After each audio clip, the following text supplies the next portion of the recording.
दोस्तों इस वीडियो में आज हम बात करेंगे कि हमें किताबें क्यों पढ़नी चाहिए। दोस्तों 2 लाख साल पहले एक गांव में एक कुत्ते का जन्म हुआ। जब वो बड़ा हुआ तो खाने की तलाश में भटकता रहा। एक दिन उसने जंगल की तरफ रुख किया। वहां उसे जंगली सब्जियां और भी बहुत कुछ खाने को मिला। कुछ दिन बाद जंगल में आग लग गई। कुत्ता वहां से भाग गया। आग खत्म होने के बाद कुत्ते ने देखा कि आग में सब्जियां पककर और भी ज़्यादा स्वादिष्ट और पौष्टिक हो गई है। कुत्ते ने उसे बड़े चाव से खाया। 2-3 दिनों में सब्जियां सड़ने लगी, लेकिन ये बात उसे पता नहीं था और वो कुत्ता उसे खाता रहा और बीमार पड़कर उसकी मौत हो गई। कुछ महीने बाद एक दूसरे कुत्ते का जन्म हुआ। उसने भी खाना ढूंढा। फिर से जंगल में आग लगी। सब्जियां पक्की, सब्जियां सड़ी। फिर कुत्ता खाया और बीमार होकर मर गया। फिर से एक कुत्ते का जन्म हुआ और यही चक्कर चलता रहा। लेकिन इस बार एक मानव यानी एक आदमी का जन्म हुआ। वो खाने की तलाश में लग गया। एक दिन उसने जंगल की तरफ रुख किया। वहाँ उसे जंगली सब्जियां और भी बहुत कुछ खाने को मिली। 2-3 दिनों में सब्जियां सड़ने लगी, लेकिन ये बात उस आदमी को पता नहीं था और वो उन्हें खाता रहा और बीमार हो गया और उसकी मौत हो गई। लेकिन उसने मरने से पहले अपने साथ हुई पूरी कहानी एक किताब में लिख डाली। तो जब अगले मानव का जन्म हुआ तो उसे इन चीज़ों के बारे में पहले से ही पता चल गया, क्योंकि पहले जो आदमी मरा था वो सब किताबों में लिख कर गया था कि जंगल में सब्जियां होती है, आग लगने पर क्या करना चाहिए, सब्जियां कैसे पकती है और कितने दिन बाद खराब हो जाती है।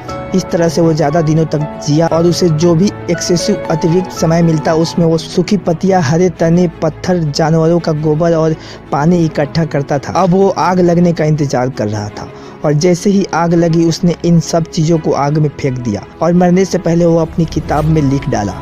सूखी पत्तियों से आग भड़कती है और गोबर से लंबे समय तक जलती है और पानी से बुझ जाती है। जो इंसान इस बार पैदा हुआ उसने इन दोनों किताबों को पढ़ा और जैसे ही उसने जंगल में तेज हवाएं पलते देखी तो लकड़ियों को उन पेड़ों में फंसा दिया। देखते ही देखते आग पैदा हो गई। उसके बाद आए इंसान ने लाइटर बनाया, उसके अगले ने गैस स्टोव बनाया। इस तरीके से काम चलता रहा और इंसान प्रगति करता गया।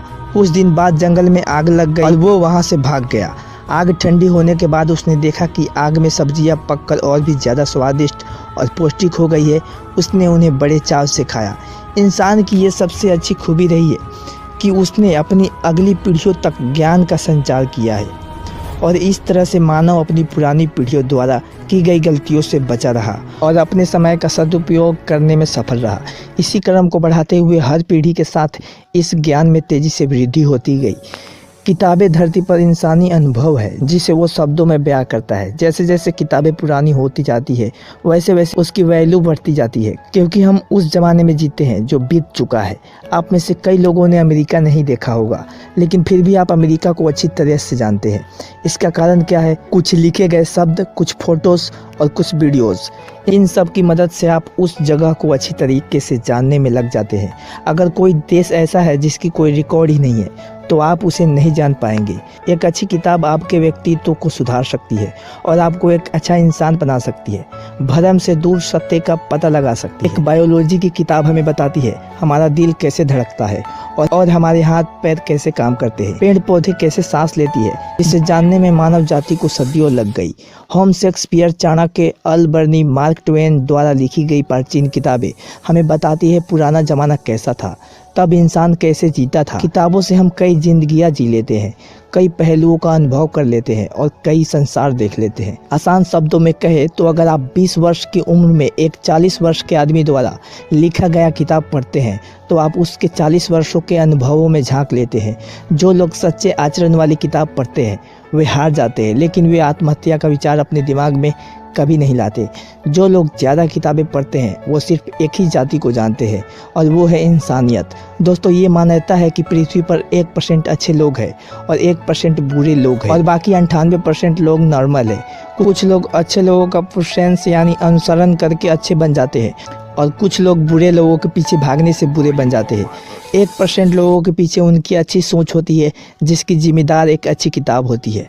दोस्तों स्मार्टफोन के इस युग में ऐसा लग रहा है जैसे किताबों में पुरानी ज़माने की बात हो गई है, पर ऐसा नहीं है। स्मार्टफोन का चलन एक महामारी की तरह है जो कि कुछ सालों के बाद अपने आप शांत हो जाएगा। इसका कारण है लोग अब मानसिक बीमारियों से ग्रसित हो रहे हैं।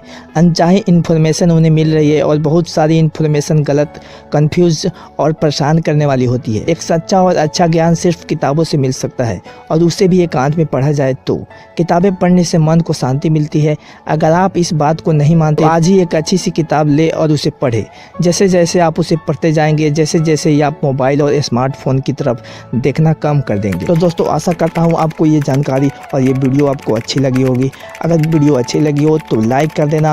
अगर आप मेरे चैनल पे नए हो तो चैनल को सब्सक्राइब कर लेना। मैं हूँ मिथिलेश, फिर मिलेंगे किसी ऐसे ही नेक्स्ट वीडियो के साथ। तब तक के लिए जय हिंद, जय भारत, वंदे मातरम।